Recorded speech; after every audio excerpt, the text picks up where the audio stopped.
बिस्मिल्लाहिर्रहमानिर्रहीम। जी, ये question number कौन सा था? 6। 10.2 क्वेश्चन नंबर 7 इसका पार्ट 3, जिसमें आपको ये प्रूफ करना है। सही है। 10a/2 10b/2 plus 10b/2 10c/2 this is equal to 1। सब इधर देखोगे। गिवन ये है here a plus b plus c equal to 180 degree. सही है। सबसे पहले जो प्रूफ करके लाना है उसमें डिवीजन में हर जगह क्या है? 2 है। तो सबसे पहले 2 का इंतजाम किया। तो इसके लिए मैंने क्या किया? डिवाइड बाय 2 किया ऑन बोथ साइड। दोनों तरफ 2 से डिवाइड किया। a plus B plus C divided by 2 180 degree divided by 2। तो ये हो गया a/2 plus b/2 plus c/2 और ये हो गया 90 डिग्री। सही है। फिर यहां पर किसी दो को रहने दो, तीसरे को ले जाओ दूसरी तरफ। तो a/2 plus b/2 90 minus c/2। हमें 10 चाहिए तो दोनों तरफ 10 अप्लाई कर दिया। ये दोनों तरफ 10 अप्लाई कर दिया। a/2 plus b/2 10 90 minus c/2। ठीक है। यहां तक ठीक है। फॉर्मूले से एक्सपेंड कर दो। 10 alpha plus beta 10 alpha plus 10 beta over 1 minus 10 alpha 10 beta. सही है। 10 alpha minus 10 beta over 1 plus 10 alpha 10 beta. सही है। ये साइड एज इट इज रहने दीजिए। 10 a/2 plus 10 b/2 over 1 minus 10 a/2 10 b/2। अब इधर टेक्निक देखिएगा। 1090 जब कैलकुलेटर से निकालोगे ना तो आएगा इनफाइनाइट।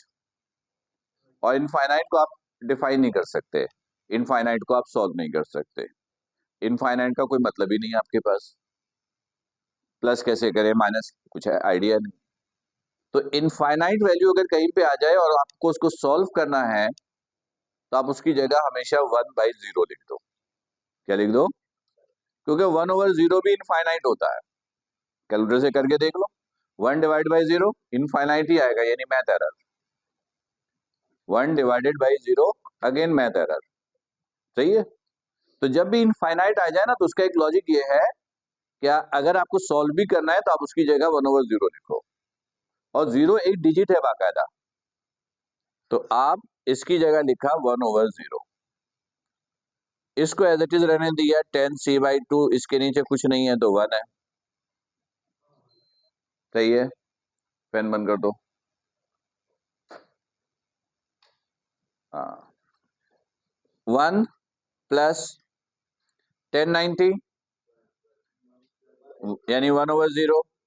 तो ये हो जाएगा 10c/2/0। सही है ना। 1/0 1/0 मल्टीप्लाई बाई 10c/2। इसके नीचे कुछ नहीं है तो 1।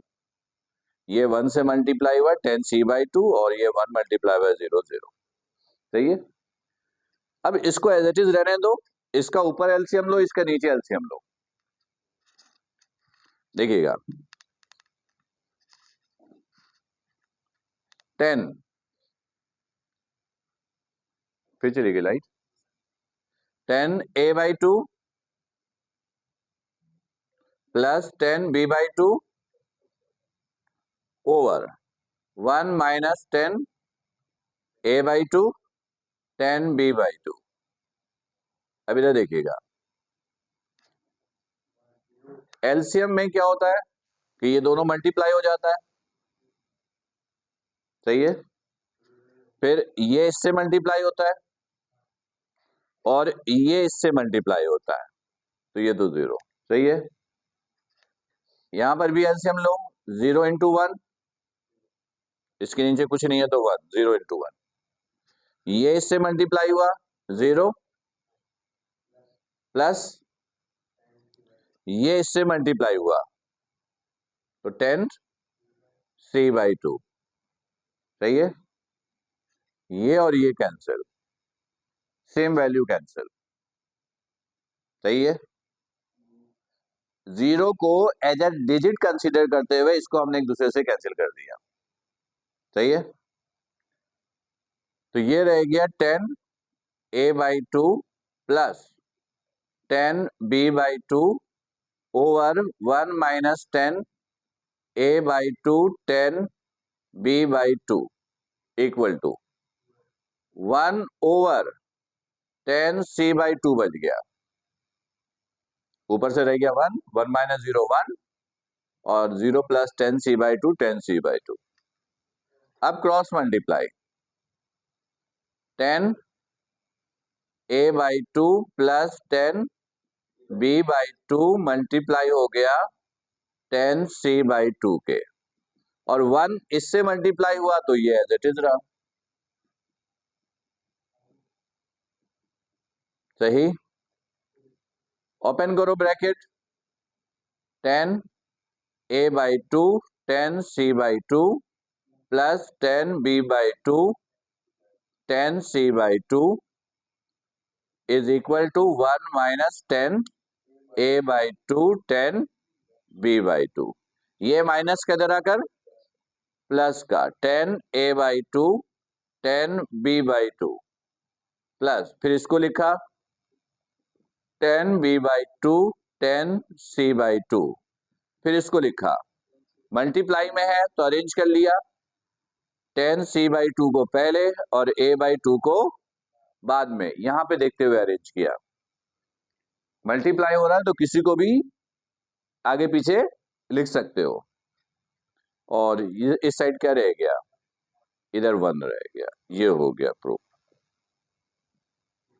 राइट। क्लियर है बिल्कुल, कोई इशू, पक्की बात। पर इस एक्सरसाइज से आज तक पेपर में जो आया है वो यही वाला सवाल है, यही वाला सवाल मतलब क्वेश्चन नंबर 7, और 7 का भी पार्ट ए। लेकिन पार्ट ए यानी 1 और 2 दोनों एक जैसे इंपॉर्टेंट है, ठीक है। और ये तीसरे का चांस थोड़ा कम है, लेकिन एहतियातन तीनों करेंगे। उम्मीद यही है कि आएगा तो इन तीनों में से कोई एक आएगा, हाँ मतलब इन तीनों में से कोई भी एक आएगा, तीनों में लॉजिक है, तीनों में लॉजिक है। इसके अलावा अगर इस एक्सरसाइज से कोई सवाल आया तो मैं आपको बता रहा हूं कौन सा सवाल आएगा। अगर कोई और आया, ये क्वेश्चन नंबर 3 का पार्ट 6 और 7, क्वेश्चन नंबर 3 का पार्ट 6 या 7, ये एग्जाम में एज अ शॉर्ट क्वेश्चन आ सकता है, अदरवाइज इसके अलावा और इससे कुछ नहीं आएगा। तो क्वेश्चन नंबर 3 का हम पार्ट 6 और 7 ही सॉल्व करेंगे। पहले 6 और 7 बिल्कुल एक जैसे हैं,